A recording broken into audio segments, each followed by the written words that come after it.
ಆಷಾಢ ಮಾಸದಲ್ಲಿ ಶುಭ ಕಾರ್ಯಗಳನ್ನು ಉದಾಹರಣೆಗೆ ಮದುವೆ, ಗೃಹ ಪ್ರವೇಶ, ಉಪನಯನ ಮುಂತಾದವು ಮಾಡಬಾರದು ಎಂಬ ನಿಯಮದ ಹಿಂದೆ ನಮ್ಮ ಸಂಪ್ರದಾಯದಲ್ಲಿ ಧಾರ್ಮಿಕ, ವೈಜ್ಞಾನಿಕ ಹಾಗೂ ಭೌಗೋಳಿಕ ಕಾರಣಗಳಿವೆ. ಅವುಗಳನ್ನು ಸಂಕ್ಷಿಪ್ತವಾಗಿ ವಿವರಿಸಿ ಇವತ್ತಿನ ವಿಡಿಯೋದಲ್ಲಿ ನಿಮಗೆ ತಿಳಿಸಿಕೊಡ್ತೀನಿ.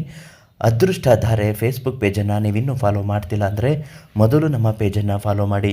ಯೂಟ್ಯೂಬ್ ಚಾನಲನ್ನು ಇನ್ನೂ ಸಬ್ಸ್ಕ್ರೈಬ್ ಮಾಡಿಲ್ಲ ಅಂದರೆ ಮೊದಲು ನಮ್ಮ ಚಾನಲನ್ನು ಸಬ್ಸ್ಕ್ರೈಬ್ ಮಾಡಿ. ನಿಮ್ಮ ಕಷ್ಟ ಎಷ್ಟೇ ಕಠಿಣವಾಗಿದ್ದರೂ ಸಮಸ್ಯೆಗಳಿಗೆ ಶಾಶ್ವತ ಪರಿಹಾರ ಸಿಗಲು ಈ ತಕ್ಷಣ ಪ್ರಧಾನ ತಾಂತ್ರಿಕ್ ಕೀರ್ತಿ ಪ್ರಸಾದ್ ಗುರುಗಳಿಗೆ ಒಂದೇ ಒಂದು ಕರೆ ಮಾಡಿ. ಪ್ರತಿಯೊಂದು ಸಮಸ್ಯೆಗೂ ತುಂಬ ಚೆನ್ನಾಗಿ ಪರಿಹಾರವನ್ನು ಹೇಳುತ್ತಾರೆ.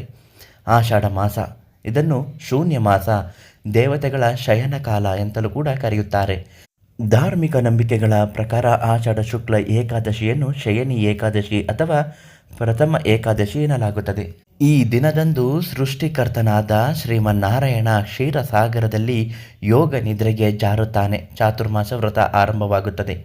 ದೇವತೆಗಳು ಯೋಗ ನಿದ್ರೆಯಲ್ಲಿರುವ ಕಾಲದಲ್ಲಿ ಮಾಡುವ ಮಂಗಳ ಕಾರ್ಯಗಳಿಗೆ ಅವರ ಸಂಪೂರ್ಣ ಆಶೀರ್ವಾದ ಸಿಗುವುದಿಲ್ಲ. ಬಲವಾದ ನಂಬಿಕೆ ಇದಾಗಿರುತ್ತದೆ. ಆದ್ದರಿಂದ ಶೂನ್ಯ ಮಾಸ ಎಂದು ಕರೆಯುತ್ತಾರೆ. ಸೂರ್ಯನ ದಕ್ಷಿಣಾಯನ ಪ್ರವೇಶ.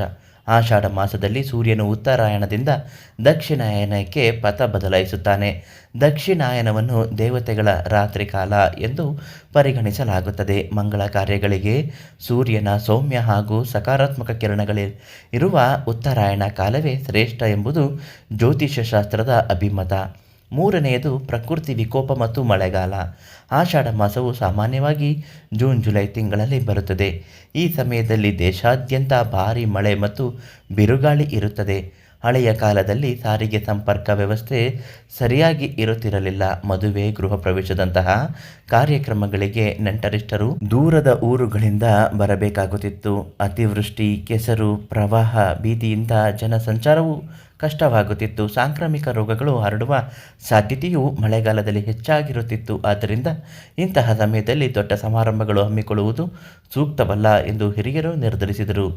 ಕೃಷಿ ಚಟುವಟಿಕೆಗಳಿಗೂ ಕೂಡ ಭಾರತದಲ್ಲಿ ಪ್ರಧಾನ ದೇಶ. ಆಷಾಢ ಮಾಸವು ರೈತರಿಗೆ ಅತ್ಯಂತ ಬಿಡುವಿಲ್ಲದ ಮಾಸ.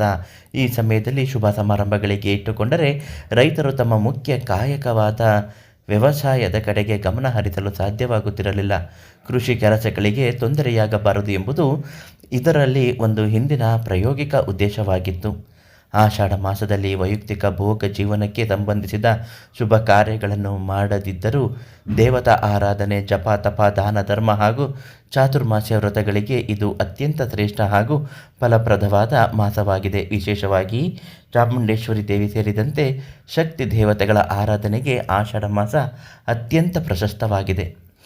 ಈಗ ಗೊತ್ತಾಯ್ತಾ ಆಷಾಢ ಮಾಸದಲ್ಲಿ ಯಾಕೆ ಶುಭ ಕಾರ್ಯಗಳನ್ನು ಮಾಡುವುದಿಲ್ಲ?